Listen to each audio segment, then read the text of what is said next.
As an oceanographer, I studied the tropical oceans. And at some point I was noticing that the ocean I was studying was dying in front of my eyes. Coral reefs are really the ecosystem that we're losing the fastest. So we need to do something very quickly. Coral reefs are so important because they are a habitat, a home for more than a third of all the animal forms we even have in the ocean. All the forms we know, a third of them lives in reefs. Just biodiversity, that's a genetic potential. There may be stuff in there that we don't even know yet. My name is Ulrike. I am an oceanographer, a co-founder and co-CEO at Reefs. I worked on surfaces, how they interact with coral larvae, but I had no clue on how to put this into the ocean. But then I met Marie, luckily, at ETH, the university here in Zurich, and she already had that in her mind. We got in touch with an old friend of mine, Hanna, who's also a biologist. She wanted to do something for reefs for a long time. And Josephine brought the business perspective into the team. She has a real passion for the ocean, although she couldn't dive yet. She learned how to dive, of course. That's integral if you want to be at reefs. Yeah, you're straight pushed into the water when you dive at reefs. Anyone who's ever put their head underwater, seen the same place, dead or diminished, knows where that passion comes from, I think, that you really want to do something. This is also what allowed us to meet, because we have this huge passion for coral reefs.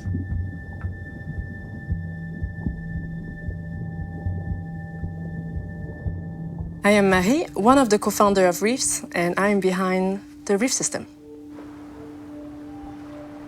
What makes Reefs also very particular, the team is coming from very different backgrounds. I personally, I'm an artist from profession. So the way I know how to do things is to create stories, is to create a dialogue through art.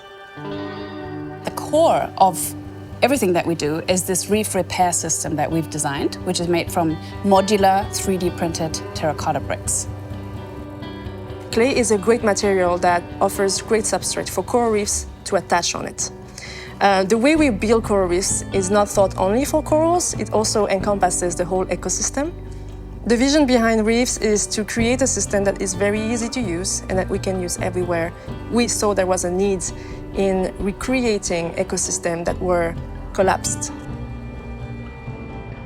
Working underwater presents difficulties, so we had to come up with solutions that are easy to implement. Having a modular system allows that. We can deploy very easily. We can use scuba divers, we can use person to actually put those bricks together. So it's a stackable system. A reef is always in a flow of water, and the baby corals, the coral larvae, are transported in water flow. So if we want new coral larvae to settle on our reef, we need to work on slowing that water flow down and allowing it to recirculate. And that's exactly what the overall design does, but also across the surface then, this water gets slowed down even more and recirculates within these depressions. And then coral larvae can start settling. In addition, all these spaces inside, they get filled with life. And then the coral and all the other living stuff that starts growing on it will overgrow it with time. And after 5 to 7 years, you probably won't even see our system anymore. Even by regenerating a relatively small area, you achieve a huge uplift in biodiversity because there's so much life in there. The first reef in San Andres in Colombia, really, that was amazing because we saw so many fish coming in. After only 3 months, the biodiversity and the fish population was similar to original reefs. That was a really good moment for us to say we are on the right path.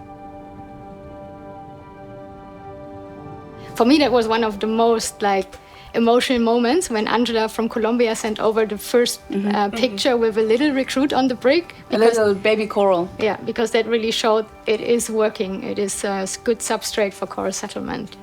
My name is Hanna. I'm one of the co-founders of Reefs, and my position is Head of Field Operations and Scientific Partnerships.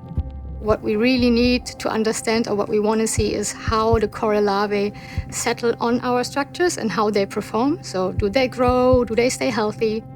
So just after our last 1-year monitoring in Puchada, we actually measured that we have over 4,000 coral recruits within the structure. And another really important part of the monitoring is fish survey. Fish is super important because, of course, that's a major thing for local livelihoods, but also for the balance in the reef. You need to have all the reef trawling organisms into the system to find a natural balance.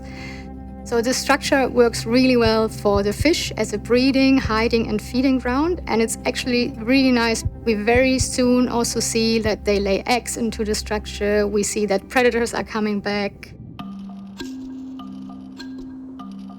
So we have 4 different ocean regions where we're operating at the moment, but our main and focus area is the Philippines. We now really have the opportunity to work together closely with the local communities. We are finally starting a local production, and it's going to be owned and run by the local people. We'll be training teams that can then go on and train the next teams. We're establishing a reef regeneration model that should be replicable along different locations and just invite people to take this on. Here we are really trying first to understand from them what is their needs and their understanding. And they are really, the best source because they have the best knowledge about the ecosystem. They are maybe fishing there since generations. Without the acceptance of the local people and working together with them, it's not sustainable. The reefs will not thrive. We are focusing on selling reef regeneration as a service to customers, which are companies, which can be governments in the future. I'm Josephine. I'm part of the founding team of Reefs, and I'm co-CEO as well. We also work really closely with governments, so speaking a lot with government authorities, with local mayors and so on. We have kind of the operating partners who help us build the reefs and do the monitorings and also sustain the reefs. These are mostly NGOs, but we also work with universities, for example, in the Philippines, in Pujarra Bay. And we need this to solve global problems like the dying of coral reefs. Reefs has a global perspective. The university has a local perspective, and it's the combination of this that's really powerful in doing something that has promising outcomes. My name is Roy Ponce. I am president of Davao Oriental State University in the Philippines. I love to be outside with the community, doing my community works, making the university felt by the community. As a partner of Reefs now, we really felt that we are part of the solution of this really big global problem, being very sensitive to local context and really navigating together how we approach the challenges. What came up with a very simple partnership that helped restore Pujarra Bay, it now regenerated the idea that is a bigger thing that we are looking at. It's not only restoring the coral reef, it's the future of correcting our former errors, how we use and handle the environment. The common question we're getting, why are you rebuilding coral reefs if they are dying? And we are building resilience. Right now we build at the scale of hundreds of square meters, but by 27 we should be ready for the hectare scale. And then I think once we've built the capacity to do that, both in the implementation teams, but also in the production, going more towards a more industrialized production. Going then from hectare to square kilometer, of course, that's a step again, but we'll be on the right path to really regenerate kilometers and kilometers of coastline and also get into that coastal protection aspect. Every new reefs gives us optimism.